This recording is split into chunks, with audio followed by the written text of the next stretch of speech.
পরকীয়ার সম্পর্ক জেনে যাওয়ায় মিথ্যা মামলা দিয়ে হয়রানির প্রতিবাদে মানববন্ধন। আসসালামু আলাইকুম, সকলকে আমন্ত্রণ জানাচ্ছি বিবিআর নিউজ সংবাদে। আমি শারমিন আক্তার। পরকীয়ার সম্পর্ক জেনে যাওয়ায় মিথ্যা মামলা দিয়ে হয়রানির প্রতিবাদে মানববন্ধন। জহর হাসান সাগরের প্রতিবেদনে দেখুন বিস্তারিত।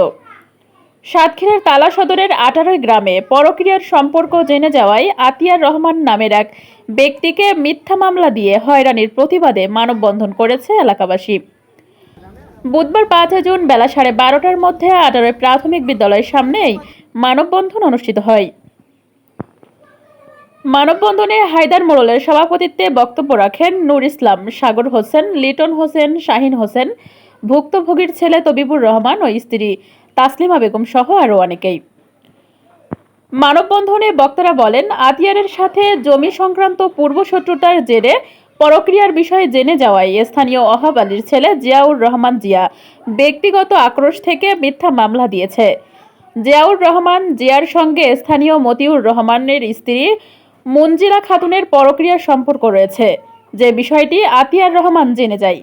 পরবর্তীতে জিয়াউর রহমান পরিকল্পিতভাবে মঞ্জিলা খাতুনের 2.5 বছরের মেয়েকে ধর্ষণের অভিযোগ এনে আতিয়ার রহমানের বিরুদ্ধে শুক্রবার 31 মে তালা থানা মামলা দায়ের করে।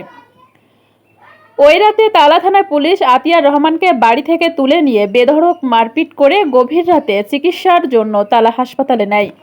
আতিয়ার রহমানকে মারপিটের সময় থানা চত্বরে থানায় স্থানীয় একজন গণমাধ্যম কর্মী ওসির সঙ্গে দেখা করতে চাইলে দায়িত্বরত পুলিশ বলেন, ওসির সাথে দেখা করা যাবে না।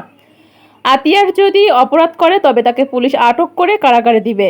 একজন ভ্যান চালককে থানায় আটকে মারপিট করবে কেন? বক্তারা বলেন, আতিয়ার রহমান পেশায় ভ্যান চালক, অতি সাধারণভাবে গ্রামে জীবনযাপন করেন তিনি। জমি ও পরকীয়ার সম্পর্ককে কেন্দ্র করে মামলার 1 নম্বর সাক্ষী জিয়াউর রহমানের দীর্ঘদিন যাবৎ আতিয়ারকে প্রকাশ্যে হুমকি প্রদর্শন করে আসছিল। তাছাড়া মামলার সাক্ষী আতিয়ার ভুক্তভোগী পরিবারের কাছে 5 লাখ টাকা দাবি করেছেন। চাহিদা অনুযায়ী টাকা পেলে মামলা প্রত্যাহার করা হবে বলে বলেছেন। জিয়াউর রহমানের বাবা ওহাব আলী ছিলেন রাজাকার। মুক্তিযোদ্ধা মন্ত্রণালয় কর্তৃক প্রকাশিত অঞ্চল ভিত্তিক রাজাকারের তালিকায় 144 নম্বরে তার নাম রয়েছে। এলাকায় প্রতিহিংসা, মারামারি, খুন, জখমের সাথে প্রকাশ্যে জড়িত এই জিয়াউর রহমান। সবশেষে ভ্যান চালক আতিয়ারের প্রতি ব্যক্তিগত আক্রোশ থেকে মিথ্যা মামলা দিয়ে হয়রানি করেছেন। আতিয়ার রহমানের বিরুদ্ধে দায়ের করা মিথ্যা মামলার সুষ্ঠু তদন্ত ও প্রকৃত ঘটনা সামনে এনে দৃষ্টান্তমূলক শাস্তির দাবি জানিয়েছেন এলাকাবাসী।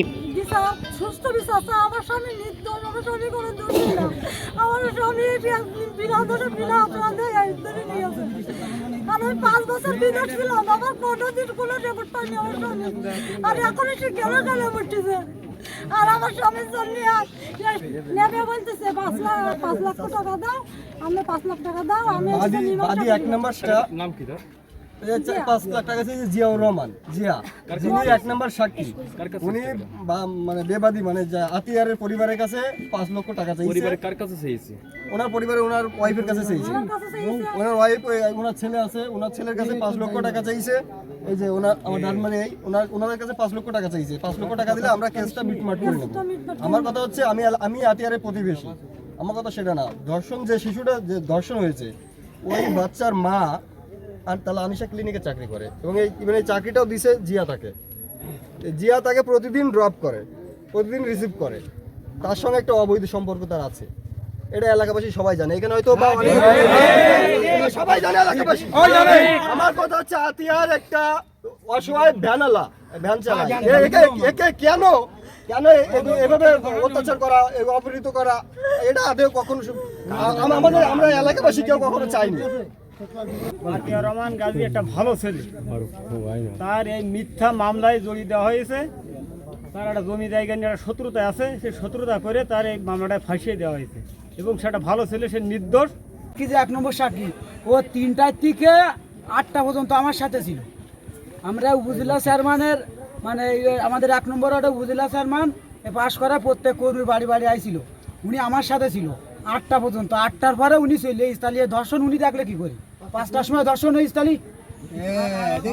আমার তো এলাকায় বাড়ি, যেহেতু যেখানে ধর্ষণ আমরা শুনতে পাচ্ছি যে ধর্ষণ হয়েছে, কিন্তু আমার প্রশ্ন একটাই যে ধর্ষণ হয়েছে কি না হয়েছে আমরা জানি আল্লাহ জানে তারাই জানে আমরা জানিনি দেখি নাই কিন্তু আসলে মামলায় লিখেছে 5:30টার সময় ধর্ষণ হয়েছে কিন্তু আমার যে 1 নম্বর সাক্ষী সে এলাকার ছেলে এবার সে 5:30টার সময় ধর্ষণ দেখিয়ে সে কোনো প্রতিবাদ করলো না সে নিজেই যেই মামলা করি তাদের নিয়ে মামলা করি তাকে এই যে হয়রানিমূলক মামলাটা করলো কিন্তু আমরা গ্রামবাসী এটা মেনে চাচ্ছি না যে এরকম ধর্ষণ হইলে আমরা তো জানতে পারবো যে 3 বছর 3.5 বছর শিশুটা ধর্ষণ হচ্ছে তার সামনে সে কোনো প্রতিবাদ করলো না এবং সে চিল্লাইলো না। এই বাচ্চাটা আমাকে জায়গায় থাকে ওরা দিয়ে যায় আর আমার বাপ এতে একদম নির্দোষ আমার বাপ কোনো দোষ করেনি আমার বাপের ধরে নিয়ে মারধর করেছে আমার বাপ একদম নির্দোষ জিলা বেগম এই দুজনের মধ্যে পরক্রিয়া সম্পর্ক আছে আর জিয়ার বাপ মোহাম্মদ আলী গাজী একজন রাজাকার এবং মুক্তিযোদ্ধা গ্রাম পরিষদে তার রাজাকারের সিরিয়াল নাম্বারও আছে তালিকা আছে সে এলাকার মানুষের ভয় বিরাট দেখাচ্ছে যে এই মামলার পিছনে যে আসবে তার জুলে দেওয়া হবে।